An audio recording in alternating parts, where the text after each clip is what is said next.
Contemplation before chanting. The Sangha is invited to come back to our breathing so that our collective energy of mindfulness will bring us together as an organism, going as a river with no more separation. Let the whole Sangha breathe as one body, chant as one body, listen as one body, and transcend the boundaries of a delusive self, liberating ourselves from the superiority complex, the inferiority complex, and the equality complex.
Người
lần được giác tỉnh sớm ở lòng Bồ Đề.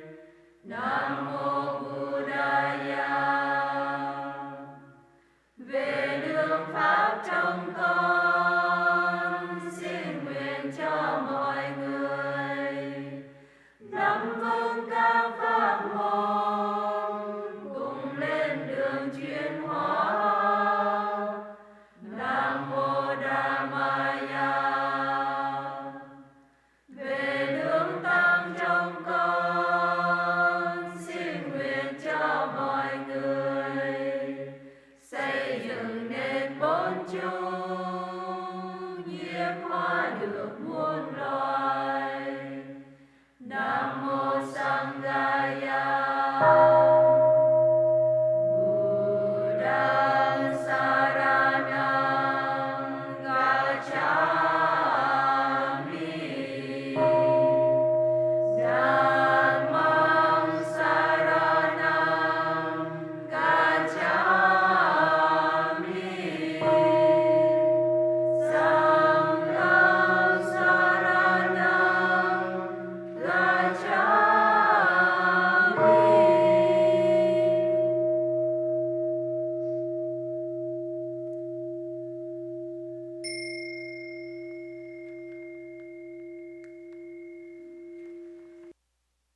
Okay, how many people had fun on this retreat?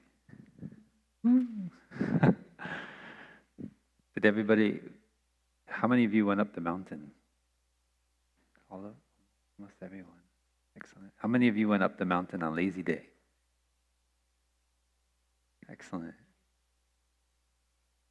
How many of you practiced at least 3 hours of laziness without any direction? All right. Not bad.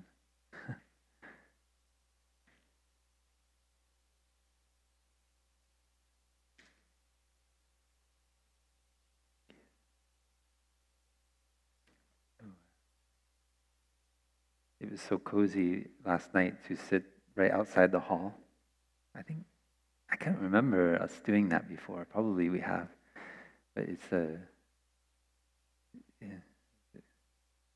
with the fire and sitting, especially the BIPOC group that did the tea at the end.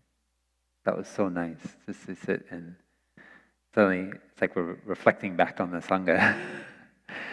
And I just was sitting there with my cup and just enjoying. That when we are practicing, there's no need to perform. We just be our true nature. That is already the most beautiful performance.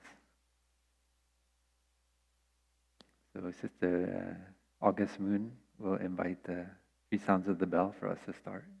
So we can sit beautifully. Yeah, we can practice to sit like a Buddha. It's something we sometimes tell the children in the children's program. But I love to remember myself as well. I don't know exactly how the Buddha sat, but when somebody tells me to sit like a Buddha, then I somehow my body relaxes, I'm upright, and all the organs in my body just hang without tension, without any stress. And whatever comes my way, I don't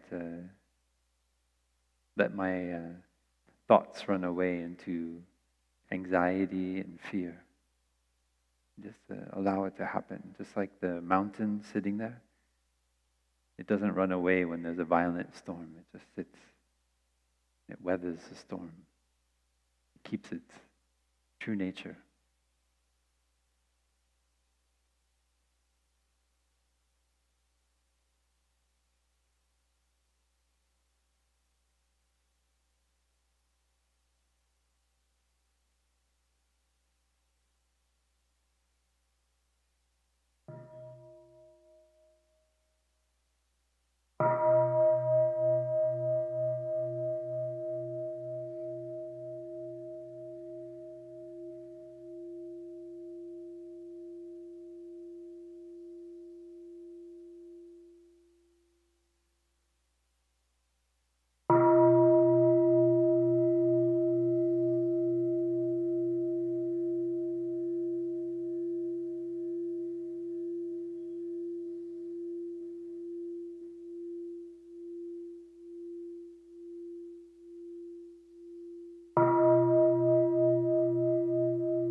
So dear respected Thay, dear friends,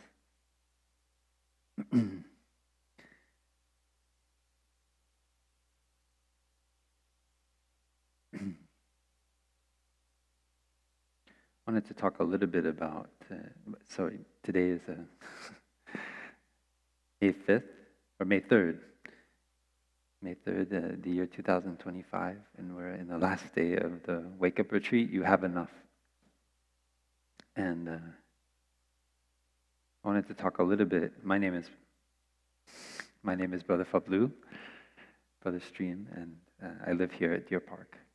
And I feel like the most lucky monk in the world because I met the Sangha.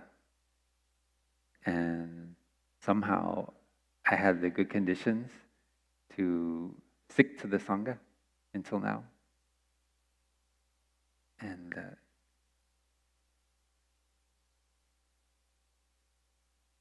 And I wanted to talk a little bit today about the usefulness of anger. How many of you have anger? Okay.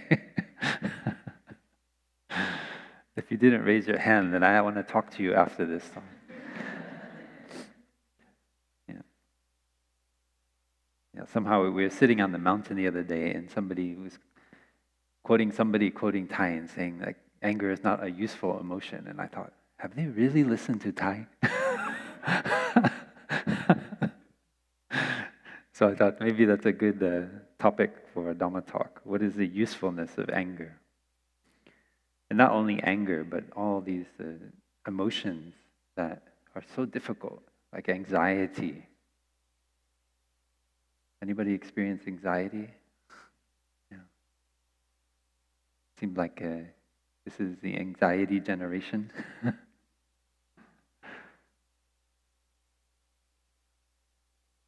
I have to say that when I was young, I didn't have much anxiety.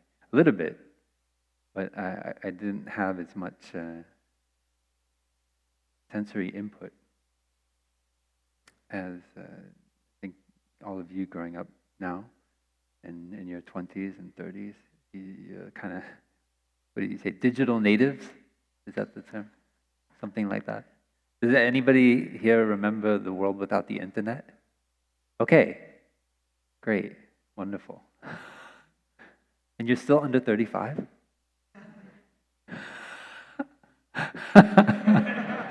Wait a sec, did somebody check the roster before you came on this retreat? How old is the internet? We're 2025, so 1990, 89, something like that. So okay, you must have early childhood memories. Yeah, can you imagine? I mean, it sounds, I'm really dating myself, but I have to say, I think very, very positively of the world before smartphones. I enjoyed the internet as much as anyone, but when it came around, I discovered it when I went to university. And I remember sitting in the room with my two roommates in the first year of college and playing a game. I mean, it sounds so silly right now, but it's like there was some kind of game, and it was like a discus or something. I don't know. You're flying on a bird. I can't remember. And we each had it on our computer, and we're playing each other. And that was like a big deal. Wow, how could you possibly do that? When we were kids, you could only imagine in the arcade that you'd be playing a game like that remotely. But we didn't have so much distraction. We only had email. And so we couldn't get ChatGPT to write our papers. I mean, it was a difficult world. We actually had to write it.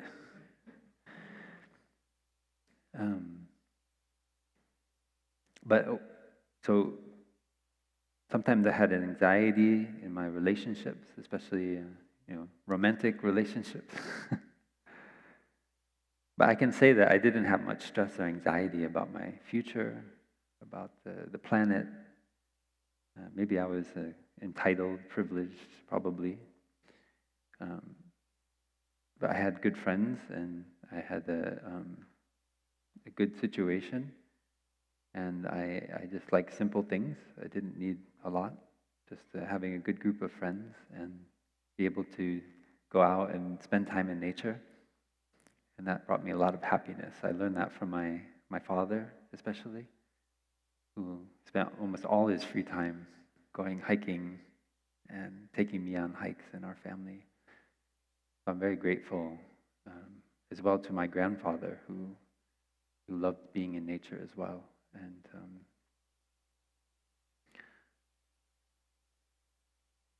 so I think that spending a lot of time in the forest, spending a lot of time, I was a runner in high school and in college until I got injured. And so I spent a lot of time running in the forest. And I didn't realize at the time that was a kind of healing that was going on. Just physically being present in the forest. I didn't have the practice of mindfulness yet, but I had this environment which our ancestors have lived in for hundreds of thousands of years, out in nature.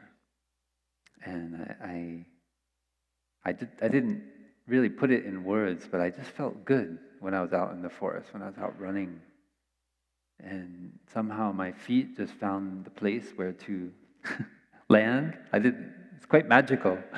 Sometimes if you're running on a trail, anyone do trail running? Yeah, and it's like faster than the speed of light. Your feet know where to land. It doesn't even go to your brain, I think. It's just like your feet. Sometimes I watch my feet while I'm running. I think, how the heck do they know, where to land? And sometimes I go up with the brothers. Brother Phap loves to run down the trail from the water tank up here, and there's like deep rivets and if you lose just like a split second, then boom, you can turn your ankle. But somehow our body.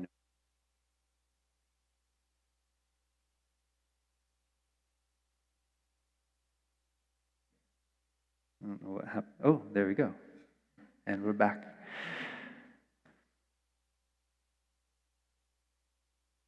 So meditation practice is very similar. We use what we already have as the object of our meditation. We don't need to find something else. So that is the reason why we have the retreat called You Have Enough. So it's not only about owning material things. It's about seeing that what you have in this body and mind is already enough for your happiness, for your awakening. If you leave this retreat with one thing, it is that. In your body, in this body-mind complex, this crazy process is going on that you experience in the present moment. If you're still breathing, you have everything you need to be happy. And that includes your anger, that includes your anxiety, that includes your fear.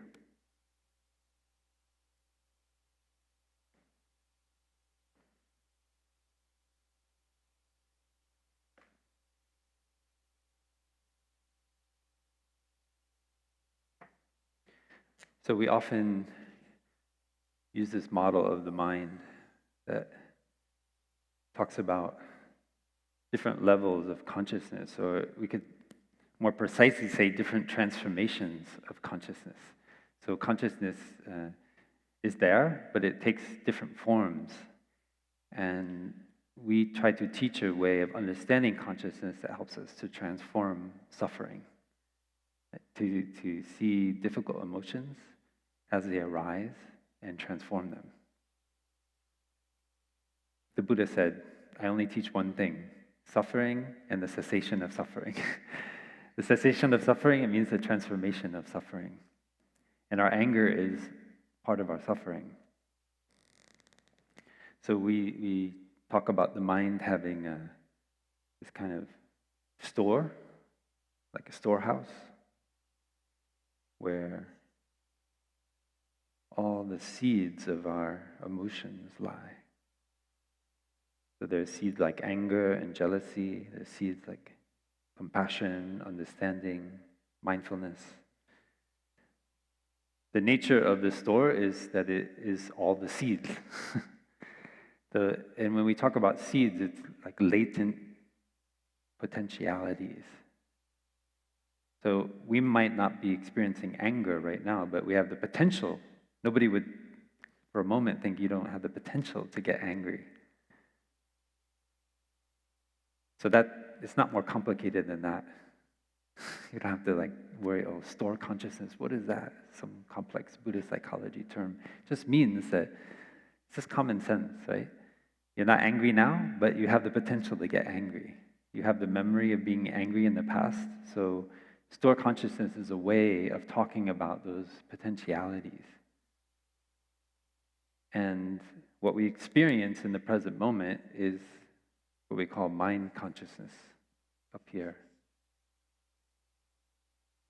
Thay, our teacher, said this is like the living room and this is the basement. And when you have guests over, sometimes you go down in the basement and well, if you'll drink wine, then you go down and you get the wine to serve. But here we're in practice, no alcohol. So maybe you have like a high-end grape juice. You're laughing, but this is very popular now in south of France because people are drinking less wine. And so now they're like doing these high-end grape juices. You know, Plum Village is in the center of all these vineyards. And so there's a lot of wine. And when usually you keep the wine down in the cave, they call it the cave in French, but the basement. But anyway, you have the store of things that you offer to the guests who come to visit in your living room. Another way to think of it is this is the screen of your computer and this is the hard drive. So you have all these files down there, but you can't see them.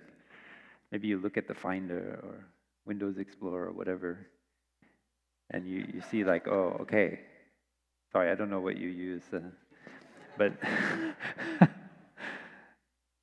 you can see, the list of those files. It's just a directory, and then you go in and you open it up, and then it manifests up here in mind consciousness. So there's the potential to see that document, but when it's just closed on the hard drive, it's not on the screen. So our mind consciousness is like that screen. It's what's going on in the present moment. It's what's demanding our attention in the present moment. And it has to do with what's going on outside of us, but also what's going on inside of us. So what we take in through our eyes, our ears, our nose, tongue, body, and mind. So we have these, actually we have more than 5 senses. We've got many senses. But when it comes to our suffering and our happiness, mostly, they have to do with about 6 senses. We say the eye, ear, nose, tongue, body, and mind. Mind is also a sense door, as Brother Phap spoke about the other day. And so when we talk about training our mind or guarding our mind, we're primarily talking about being mindful of what's coming in through these sense doors. And so, fortunately, we are born with a seed of mindfulness. And if we are practitioners, we know how to touch that seed of mindfulness in the store consciousness so that it sprouts up into a flower in our mind consciousness. And this is what we've been doing this whole week by practicing mindful walking, practicing mindful eating, practicing loving speech and deep listening in the Dhamma sharing groups. So it's just ways of training ourselves to touch the seed of mindfulness. And just like my experience of running, trail running, the more I do it, the more my feet just know where to go. So the same is true with mindfulness. the more you practice it, the easier it is to touch that seed, and it comes up by itself. It becomes a new habit.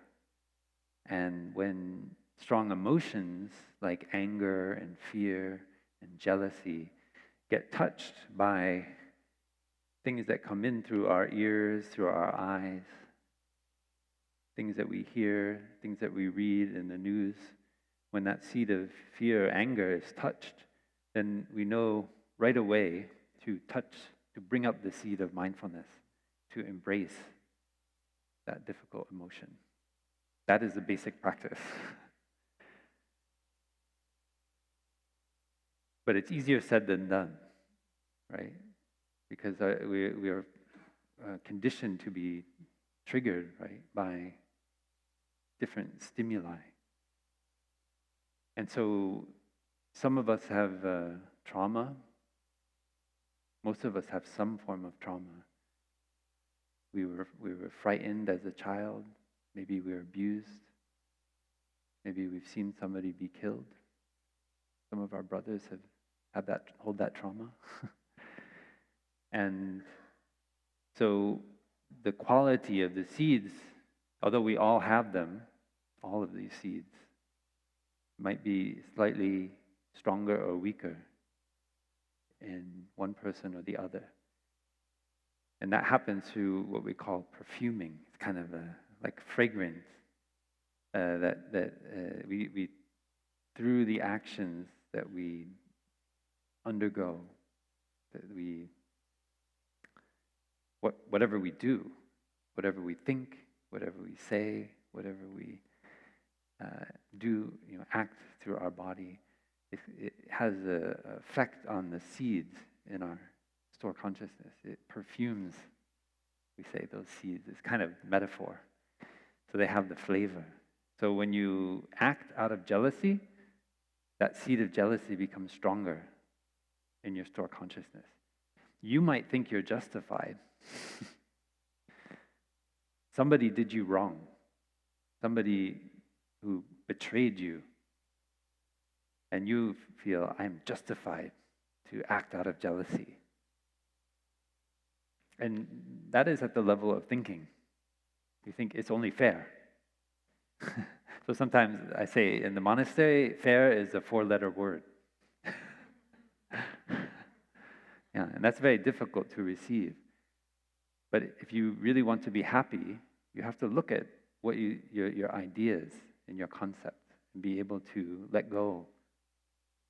Because sometimes our idea of fair is what's making us suffer.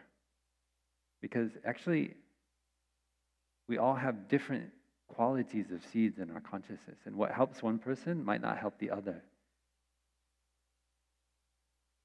When we feel the seed of jealousy being touched in our consciousness, when somebody betrays us, when we put our trust in somebody, or when we see somebody, like last night, see somebody who's very skillful, such a beautiful song we heard, many different songs, so wonderful. And if we sit there, if we're not careful, then that seed of jealousy can get touched in our store consciousness. And we think, why can't I sing like that? Why can't I write a beautiful song this morning like Brother Peace and just sing it later that day? So what we do is practice to share in the joy. We can rejoice, we can celebrate that Brother Peace wrote that beautiful song. We can rejoice that our friend recovered from cancer and chemotherapy. I don't know if she's here. And wrote, was able to perform that beautiful song. So moving. And then that seed of jealousy does not get touched in our store consciousness. We see that we are not separate from her. We're not separate from him who wrote the song. That we are also contributing with our joy. And then we feel at ease. See? We don't perfume that seed of jealousy in our store consciousness. So that is something, that's how we establish, we say, sovereignty over our own mind and body. We no longer want to be a victim of our jealousy, a victim of our anxiety, a victim of our anger. So we, like Brother Phap shared in the ceremony this morning, we can no longer blame other people. That's the trick when you come on a retreat and you learn the Dharma. It's like, oh, I can't blame other people anymore. The monks, they told me the way out is in. It's all in my mind, okay. So I have to take responsibility for my own mind and body. It's like, oh, it's so much easier to blame people. I could just sit there and stew in my own resentment and, just say like, all the things in the world are terrible, right? Yeah. So it seems easier in the moment, but actually, over time, I think you see what happens if you continue to just, how do you say, like cede your sovereignty. It's really you cede your sovereignty to others. C-E-D-E, right? Not seed. You see? So what we want you to be is free, to be sovereign in your body and mind. And I can say that I still get angry. I've had a lot of, I've been embracing my anger these past few months. It's difficult to see your own country go down the path of Germany and Spain and Italy and Japan and all, we learned in the past. We know the signs. The storybook is well told in the 20th century. And to see that happening is very difficult. But I know that if I let that anger overwhelm my mind, that I cannot do anything very helpful. So I need to take care of it right away. So when that thinking comes up, I learn not to continue to give attention to it. There have been recent studies that show that an emotion like anger only lasts a minute and 30 seconds, a minute and 40 seconds. They have a graph. They have all different emotions, and some of them are a little bit longer, but the longest is still less than 2 minutes. That anger from the moment of inception will just last about a minute and 40 seconds. Don't quote me on that, but it's somewhere around there. Yeah, it's hard to get it exact. So why is it that anger overwhelms our mind? Why do we live our lives with this kind of low-level resentment that seems to be burning like a flame under a carpet? It's kind of like, anybody ever feel like that? Yeah. Some people really resonated with the metaphor of the knife that's stuck in our heart. I always think of the Lord of the Rings, Frodo, and the blade of Mordor, like inching its way in, and he starts to become a zombie, right? Kind of like that. Sometimes that's a very beautiful metaphor for how we live our life. We continue to give rise to these perceptions, which are perfuming the seeds in our store consciousness. And so they just keep coming up. And so all these kind of like weeds,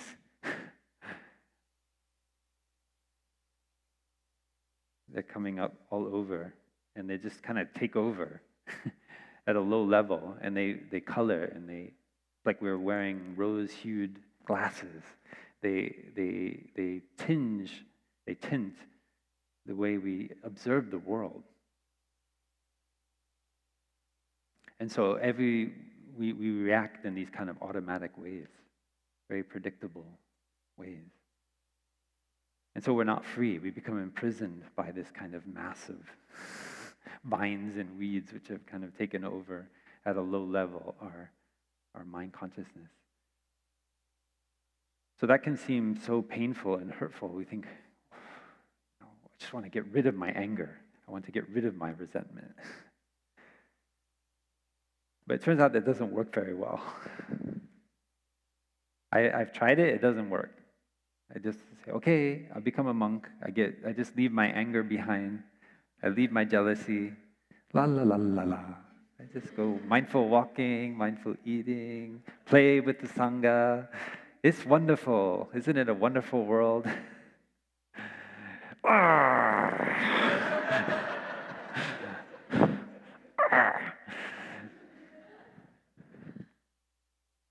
Because the seed is still there. You change the outside form, now you're a monk or a nun, but that seed is still there.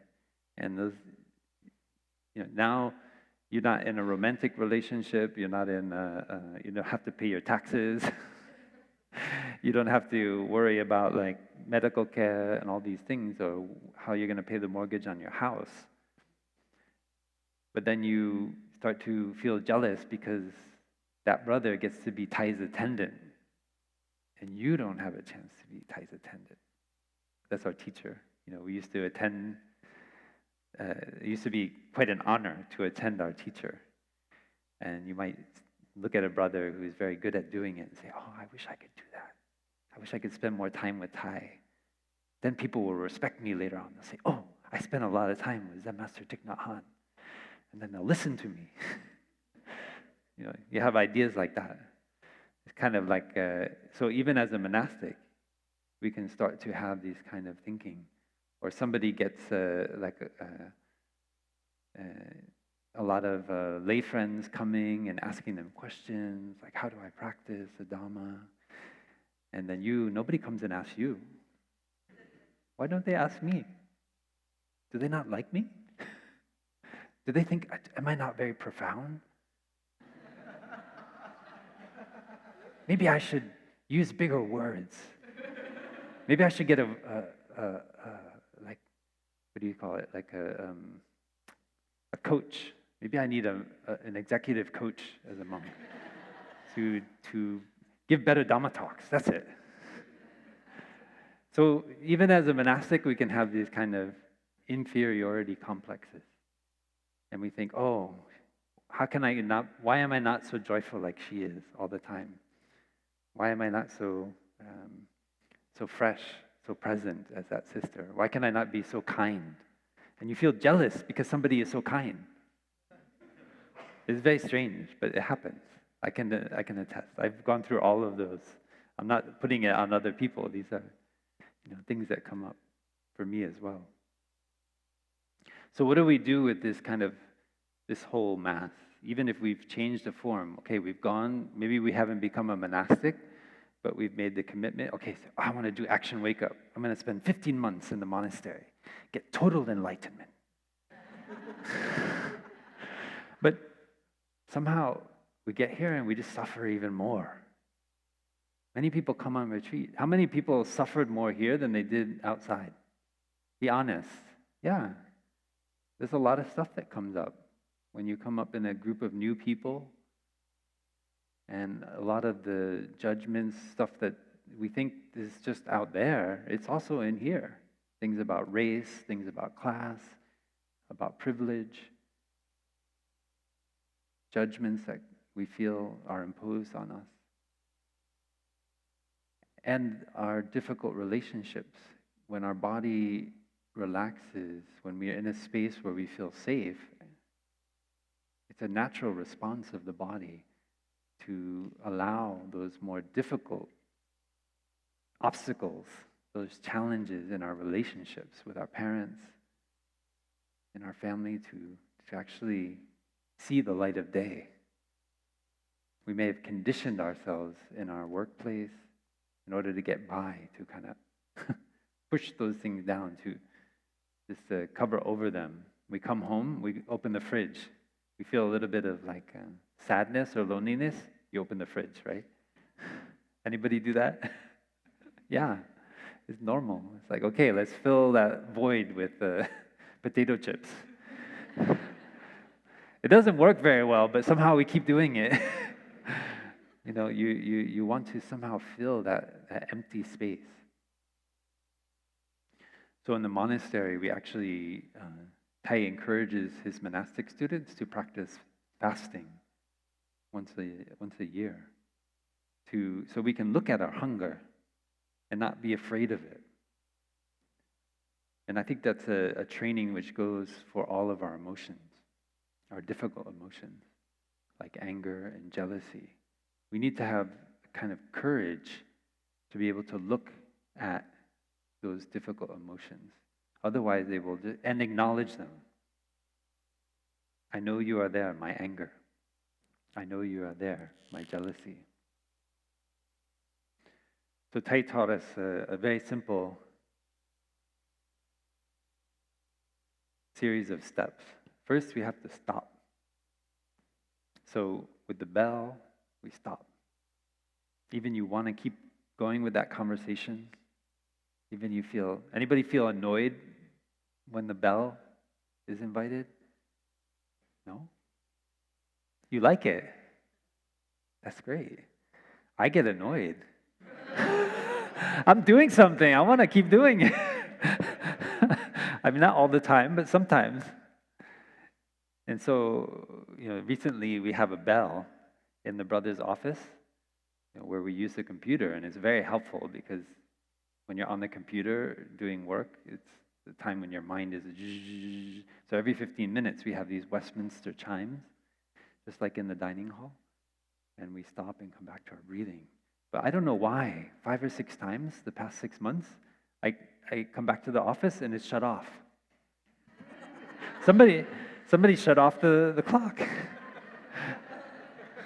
And then we spend a few days, and then somebody, usually me, realizes, there's no more chime. What happened? And then I turn it back up, and then a few weeks later, oh, it's shut off again. I'm like, somebody is not happy about this bell. But you all seem very happy with the bells. That's great.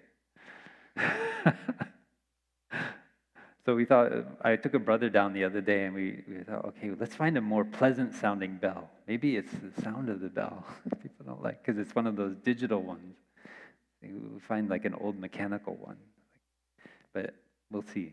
I'll keep you updated. So even in the monastery, we sometimes are not happy to stop. We just want to keep going with whatever we're doing. So that's why we just have this basic practice of stopping with the bell. As far as I know, from the earliest days of Plum Village, Thay had already introduced this practice. Because he noticed that, especially in the West, people are running all the time. There's a great article that our teacher wrote when he was a student at Princeton Seminary in 1962. And he'd spent a year, 1961 to 62, at Princeton, and it was so healing for him because it was a very quiet campus at that time, and so much was going on in Vietnam. So many demands were being put on him as a young Dhamma teacher. And there he had a lot of free time. But it's very funny, he wrote an article in English. I think it's one of his earliest pieces of writing in English. And he talked about the things that shocked him and surprised him about the classes at Princeton Seminary. One was that some of the men, because they were all men in the seminary at that time, they would put their feet up on the desk while the professor was teaching, like sticking the bottom of their feet at the professor, and smoke a cigar or a pipe. We don't do that in class anymore, do we? Well, that's good. So we've improved a little bit. But now we have a laptop, and people, do you get on social media during your class? No, you don't ever do that, right? Thank goodness. I thought you were the kind of people, never mind. No.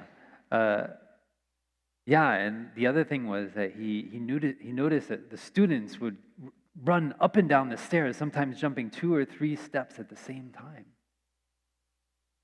Do you still do that? Yeah. So that's what he noticed. He was observing so-called Westerners from his point of view, and seeing that we just had this difficulty of really stopping. We're always running from one class to the other. And so our life becomes this, the proverbial hamster in the wheel, right? Just running and running and running our whole lives.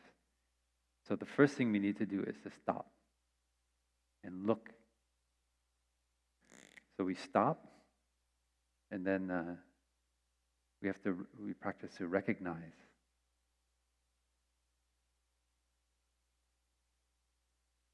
What's going on? Oop, I dropped the marker.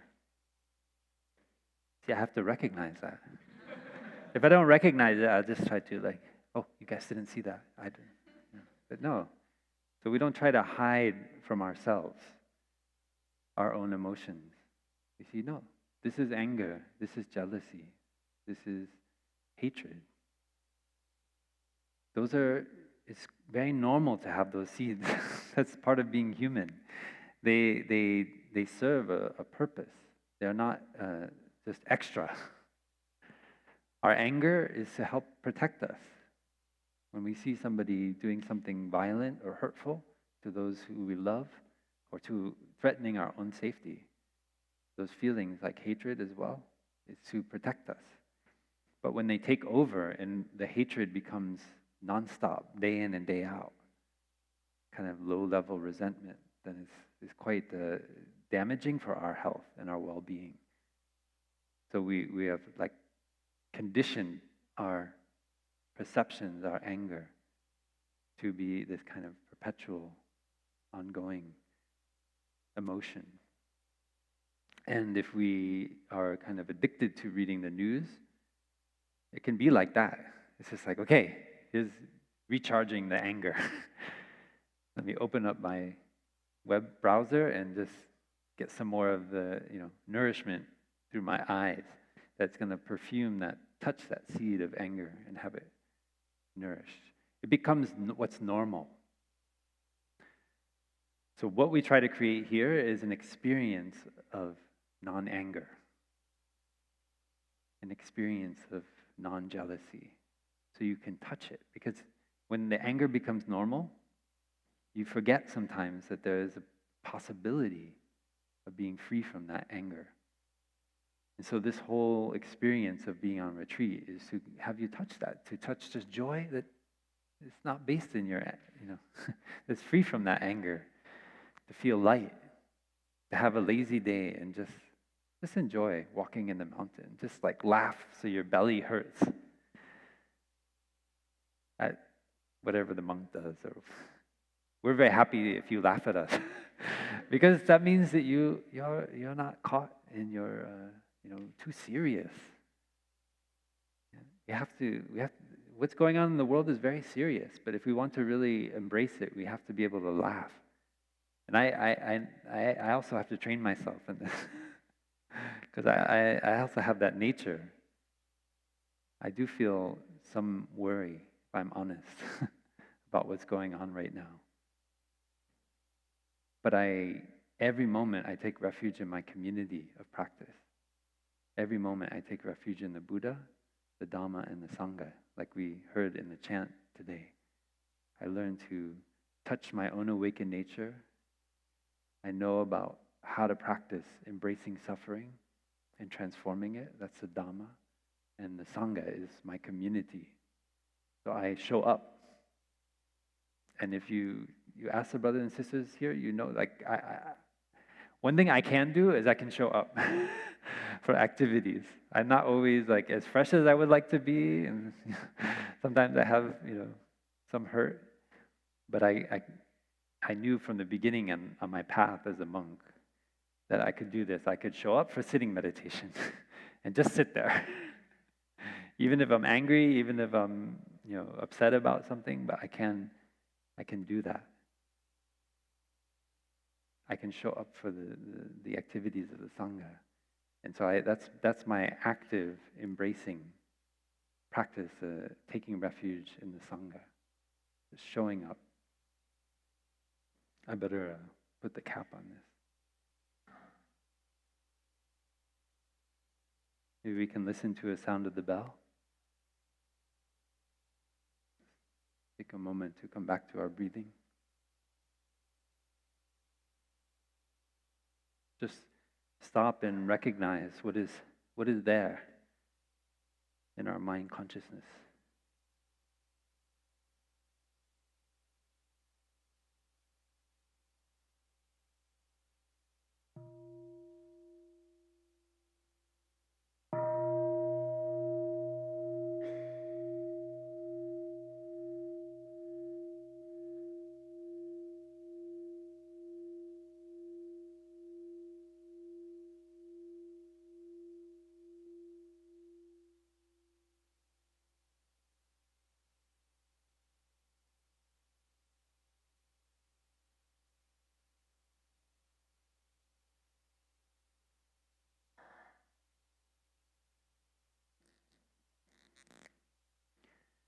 And the next step after recognizing what is there is accepting it. So we don't push it away. So when we recognize our anger, then if we are very new in the practice, we might think, I'm a mindfulness practitioner. I don't experience anger. I only experience joy. And we don't accept the anger that's there. Last week I had one evening I had some sadness coming up. And I noticed that, very funny, I noticed that I have the tendency to kind of like, you might say like nuke my sadness with joy. What do you say, nuke? We used to say that going, like you drop nuclear bombs. I don't know if that, I guess you don't use that anymore, but kind of like I bomb my my sadness with joy. It's like, no, like I don't, there's some part of me that didn't want to accept this little bit of sadness. I was just thinking about the situation in here in the US, and I just thought, everything's going so beautifully in the monastery, but then it's like this backdrop. And I felt a little bit of sadness. And I just recognized my tendency to want to always just transform it right away into joy. And kind of like almost force myself to be joyful. Instead, I just stopped and I just acknowledged the sadness. It's okay. I know you're there, my sadness. Let me just stand here a moment and be with you. It's very interesting because it's always changing. I mean, it was there for a while, maybe like 15 minutes, half an hour. Even when I went to bed, I still felt a little bit. And I tried to look at it and I said, well, is it sadness? Is it like maybe I'm a little bit hungry? It's a little bit unpleasant feeling here in my gut. I cannot say for sure. Is it only sadness? What other things are coming up? What's the root of this suffering? It's not overwhelming, but it's there. And I just want to accept it, whatever it is.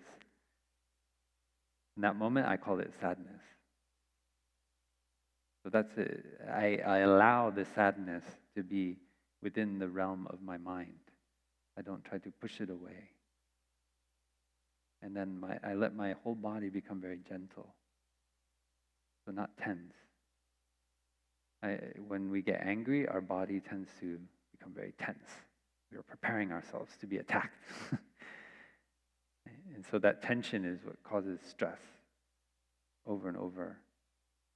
And our body and our mind become weak. They lose their well-being. They lose their health. So accepting is really important. So in the fourth mindfulness training, we have the recommendation to practice mindful walking when the seed of anger arises.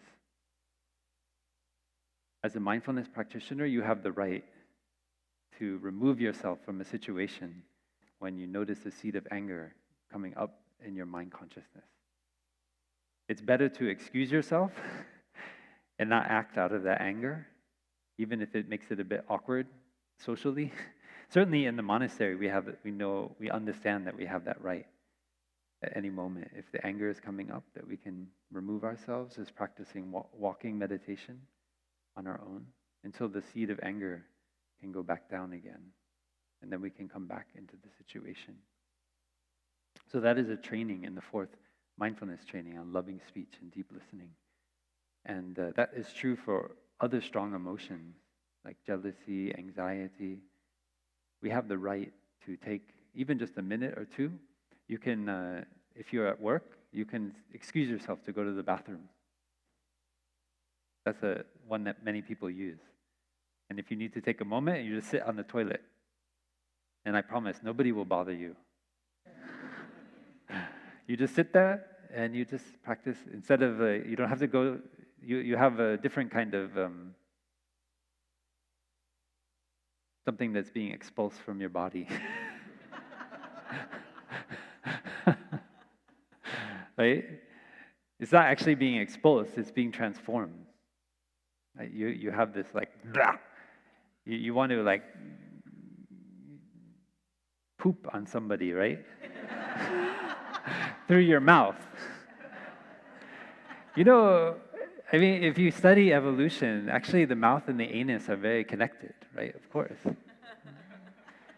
And there, you know, there's a whole species of like very simple kind of organisms. I think they're like sponges and things like that. And their mouth is their anus and their anus is the mouth, right? Like at some point, all of our ancestors went one way and this one side became the mouth and the other side became, because they're very early ones, they still exist, that have only a mouth, like one way in, one way out. So you poop out your mouth. You know about that? Yeah. Yeah, there's a kind of like, I don't know, it's like a sponge or something like that. Somebody is better at doing biology research here. But I remember there are still these very simple life forms, and they only have one way in, one way out. So they have to like eat, and they also poop out. But human beings, we also have the capacity to poop out of our mouth. So we retain that capacity. It's just in the form of blah. You know what I'm talking about, right? You have this like unpleasant feeling here, and it's like blah. And so that's what the fourth mindfulness training is for. Loving speech and deep listening. You no longer have the right to poop out of your mouth. You're going to evolve coming away out of this retreat. You think you can do it? I'm not sure. You guys are laughing. Maybe you're doubtful. Like, I'm still going to poop outside of my mouth, Brother Phap.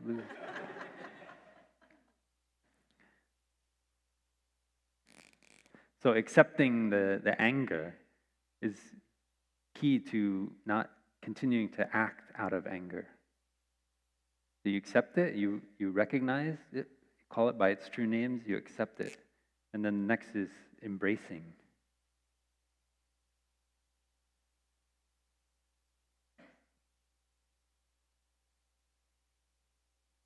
In Thay, a teacher always uses the image of a mother embracing her child when it's crying out. She does it right away without having to think.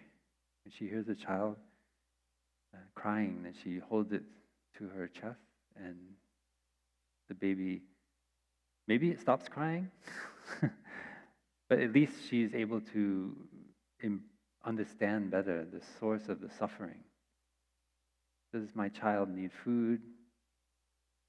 Do they need just my embracing arms to feel safe? What is it that the child needs? So we embrace our anger, our jealousy. If we don't recognize it and accept it, then we cannot embrace it. We might go about it the wrong way and actually cause more damage. We smother instead of embrace. We smother our anger, smother our jealousy, and it's still there smoldering underneath. So we really have to genuinely, with love and compassion, we have to embrace it and to say, I am a human being. I have anger, I have jealousy, I have hatred. It's okay. I'm going to take care of it. So that's what I practiced the other day when I felt that sadness come up. I just said, oh, I'll just relax my body and mind and just allow this sadness to bathe in the energy of mindfulness. I know how to be mindful of my breathing. I know how to be mindful of my step. So I use the same energy of mindfulness to give my anger a bath. Because I know that anger is, in its most basic form, is just an energy. It's a potentiality. It takes the form of anger because of my perceptions, because of how I've nourished that seed, right? So whatever comes in through these sense doors. So the training that Brother what the Phap Jung shared about the other day is based in recognizing what is coming in, not only through eye, ear, nose, tongue, body, but also what we allow into our mind consciousness. So what we give our attention to. Thinking requires attention. I find this very, very helpful to remember. Your thought, everything needs food, right? Everything needs some kind of sustenance. And your thinking needs your attention. If you don't give your attention to your thinking, then it ceases to manifest. It's very difficult to push your thinking away or try to stop. It's like you tell somebody, now, don't think about a cat. No, don't think about a cat. Don't think about a cat, right? You can't do it. Because you just to not think about a cat, you have to think about a cat. So you try to think about everything non-cat, and every time you come back to cat.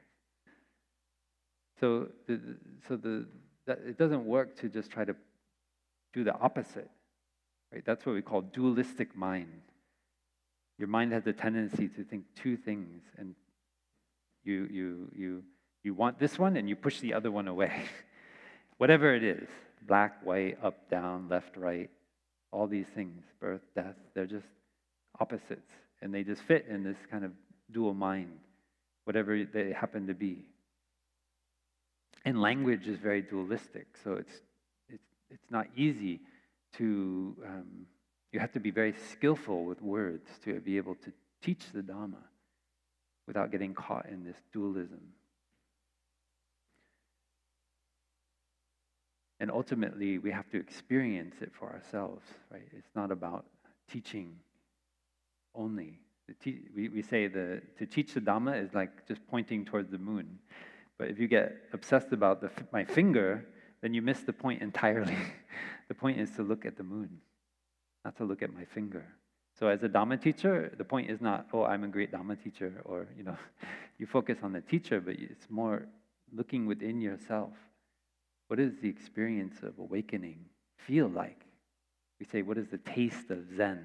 It has the kind of taste. It's a taste of freedom, of peace.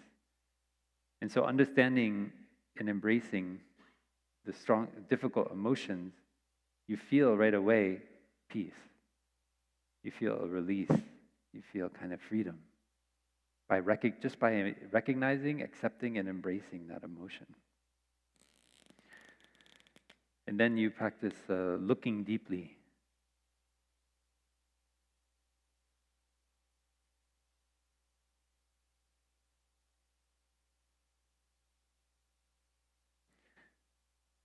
So like the mother holding her child, you look deeply, say, what could it be that is making my child cry?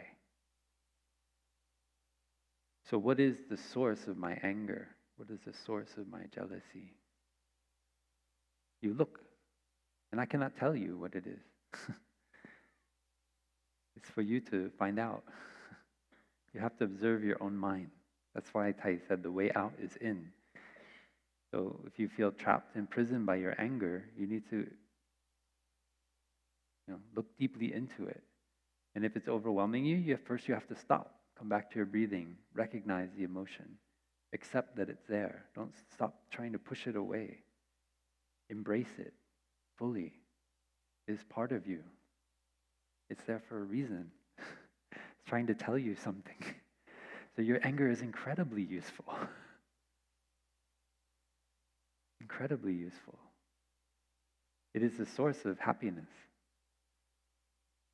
But when we act based on anger or jealousy, then we only create more anger, and it becomes more difficult for ourselves and for the other person. But mostly for ourselves. That's the interesting thing you learn when you learn about karma, about action in the Buddhist sense. It's my observation too. If I say something hurtful to someone else, they might be hurt in that moment, but I will be hurt deeper in the long run. I will suffer more. I have to live with my words. They can just go somewhere else. I don't want to be with that person anymore. But me, I have to live with my words. I have to live with my actions. And that is our true inheritance. So the practice of the fourth mindfulness training to loving speech and deep listening is for our own health, our own well-being.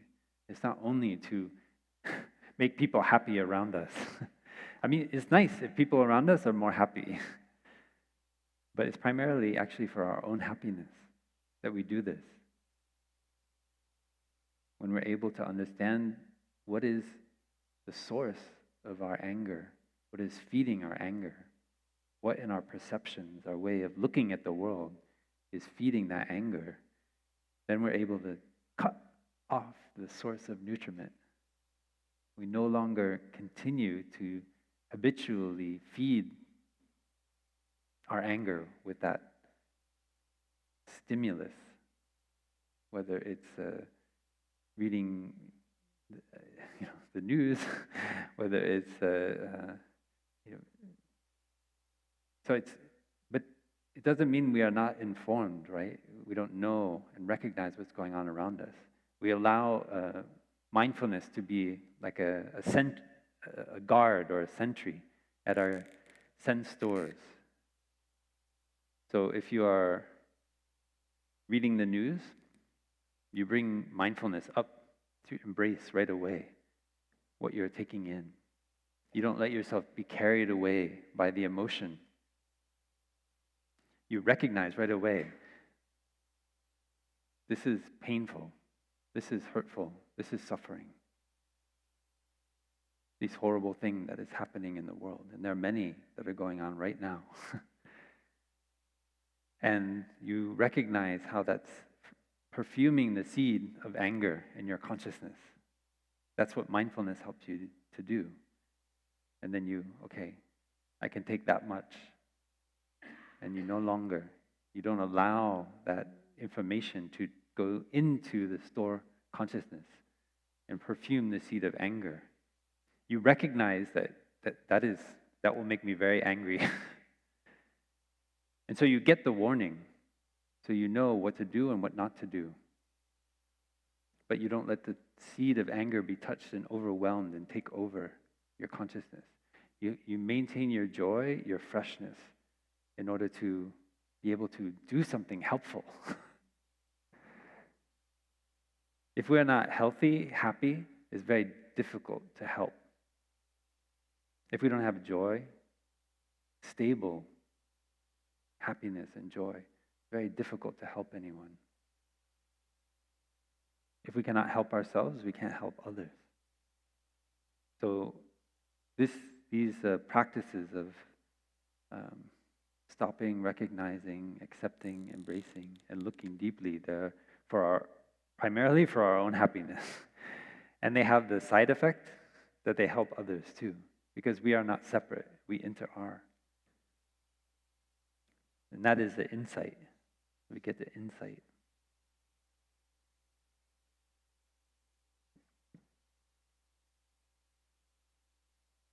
This is the source of my anger. And we know as well, this is the source of my happiness. Mindfulness is the source of happiness. So if we have more mindfulness, then we have more happiness. Our mindfulness is feeding our happiness. Mindfulness helps us to see what we need to eat, when we need to stop eating, whether our words are kind. Sometimes you say something, you don't realize, oh, that was very cruel. And you just keep going with those same words, like a robot. You're like, wow, it's kind of like a train. It's difficult to stop quickly, right? You have all this weight behind it, and then you see there's something over the tracks ahead, and you want to pull on the brake, but you've got 20,000 tons behind you of something, cement or something that's being transported on that train. It takes a while for it to stop. So that's our mind is like that. It's like a train with 20,000 tons of of cement on it. If we are going down neural pathways which are well traveled, and people say he's so stubborn. So my way, many people have said, Brother Phap, you're very stubborn. I feel a little bit better because Thay said, Thay students are very stubborn. Our teacher, Thay, one time he said, Thay students are very stubborn. Thay is very stubborn. Thay has very stubborn students. So I think, in the Plum Village tradition, our teacher attracted a lot of stubborn students. But what I try to do with my stubbornness is to put it in the direction of mindfulness. I'm stubborn about practicing mindfulness. I'm stubborn about going to sitting meditation. I'm, rather than being stubborn about like bleh, I try to. It's so much easier to shut your mouth than it is to heal a broken relationship. I mean, just in terms of energy, like I'm talking about efficiency here. Just for a moment, just think about the amount of energy you put in to heal a broken relationship, sometimes over many years. And if you would just, how much energy it takes just to keep your mouth shut? Not very much. It's a certain amount of energy, especially you have a strong emotion like anger. But wow, has anybody ever done that? Just like kept your mouth shut and been like, thank goodness I didn't say that thing. Yeah? Oh my goodness. There's like a whole other reality that you just averted. It's like years of like beginning anew, and I'm sorry. How many times do I need to say I'm sorry? And just by keeping your mouth shut. So that doesn't, don't confuse that with speaking out about injustice, right? So we learn. Thay's whole life was about speaking out about injustice. But he did it in a way that didn't damage his relationships. He spoke from a deep love for the world, deep love for humanity. And I just want to end on this talk about the usefulness of anger to you with this phrase that Thay offered to us. Are you sure? Are you sure?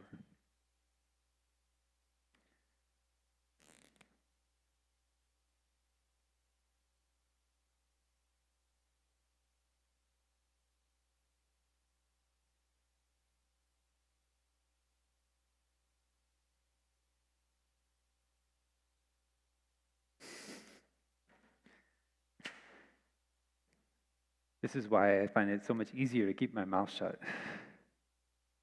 Because I ask myself often, am I sure? Before I say or do that thing, am I sure that my perceptions are correct? Because most of our perceptions are wrong perceptions. Each of us has a blind spot in the center of our vision in each eye, right? That's where the expression blind spot comes from. It's where your optic nerve is attached to your retina. And right there's the receptors, I think they're called fova, something like that, that react to the photons that are entering your eye. And yet, all of us are sitting here and we don't experience this big black hole in the middle of our vision. Why? Because our mind is filling in the blank. We are we've evolved to basically take the information that we're receiving through our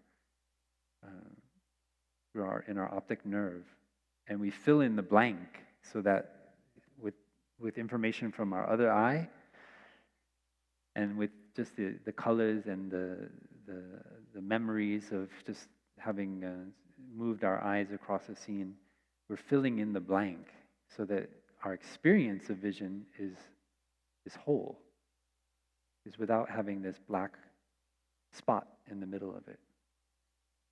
And so we have to do kind of special tricks to be able to see the blind spot in our eye.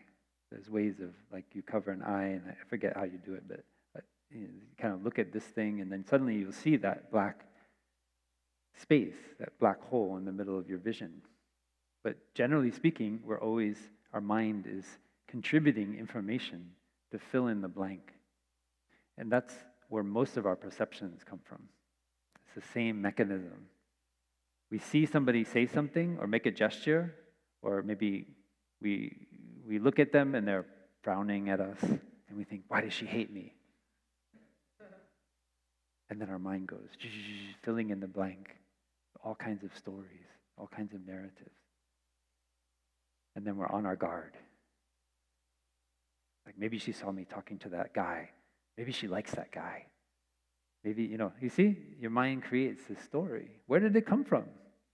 You're filling in the blank. The same mechanism that obscures your blind spot is also filling in the blank in the narrative of your own life. And that is what the Buddha called delusion, ignorance.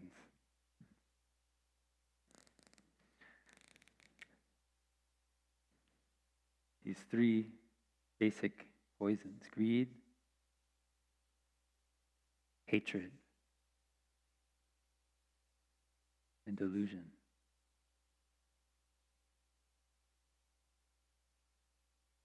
They lead to all kinds of wrong perceptions.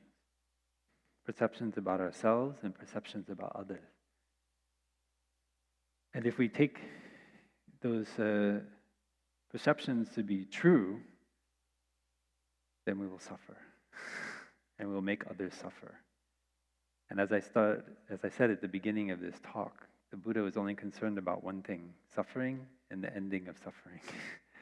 So if we also take well-being and happiness seriously, and we want to be happy and joyful, then we have to make it a habit to ask ourselves the question, are you sure?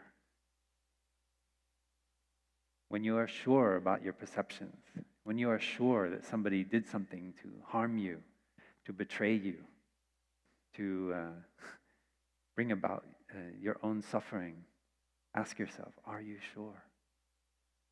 When you are sure about what is the right path, what is the right way to live your life, and you go around telling it to others, you can make them suffer a lot.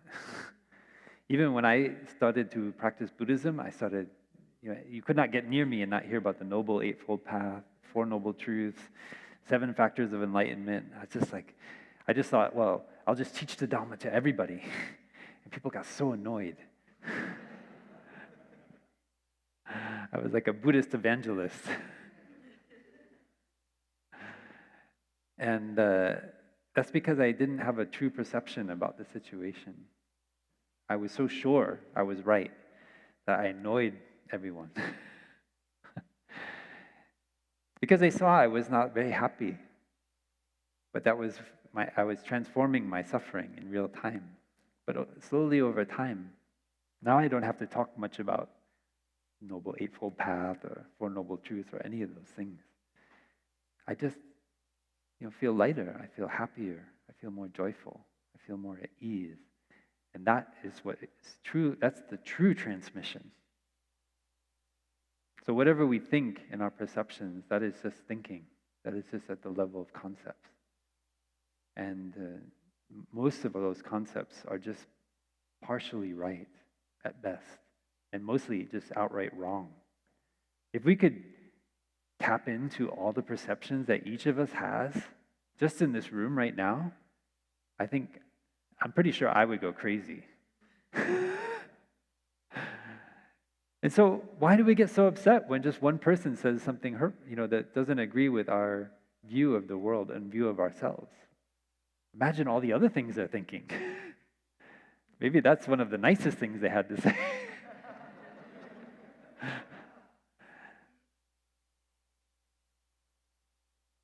And so we free ourselves with this question from this obsession with perfection, this obsession with being perfect, doing everything correct, not making any mistakes. When we have this obsession with perfection, we judge ourselves and we we judge others, and we judge ourselves even more harshly. And so when we go forth from this retreat with the 5 mindfulness trainings in our heart, know already and accept that you will not practice them perfectly. Allow yourselves to see the trainings as the loving embrace of the Sangha. The monks and nuns, we care so much about you. We really, really love all of you. We're so happy you came on this retreat, and we want you to be safe. And so we transmit the 5 mindfulness trainings, but we don't want you to suffer because of the trainings, because you don't do it perfectly. We want you to accept it as an embrace of the Sangha, because we cannot go there with you directly in the flesh, so we want to go in your heart. And so when you have the 5 mindfulness trainings in your heart, it's like you take the Sangha in your heart. And you think about, Brother Phap Yung, Brother Min Nim, Sister Snow, Brother Nyat Tien. You see all of them there in your heart. And when you're facing strong emotions, anger and hatred and jealousy, you just bring the Sangha in. And the Sangha will play and be joyful. And the Sangha will not judge you. You have a drink, we say, oh, be careful. We don't point the finger like this. No, you don't drink. No, we just want you to be safe. We want you to be healthy. We want you to be happy. So don't make your perfect practice a source of suffering. Okay? Bring the volleyball playing monks and nuns in your heart with you as you go out of here. Thank you for listening. And I just share, there's a book here, Awakening of the Heart, which has a lot of these teachings in it, and many of the basic sutras, the mindfulness of breathing, the 4 establishments of mindfulness in it. And I was looking through it this morning. And just it's one of the books that we make sure that all of the new novices in our tradition have.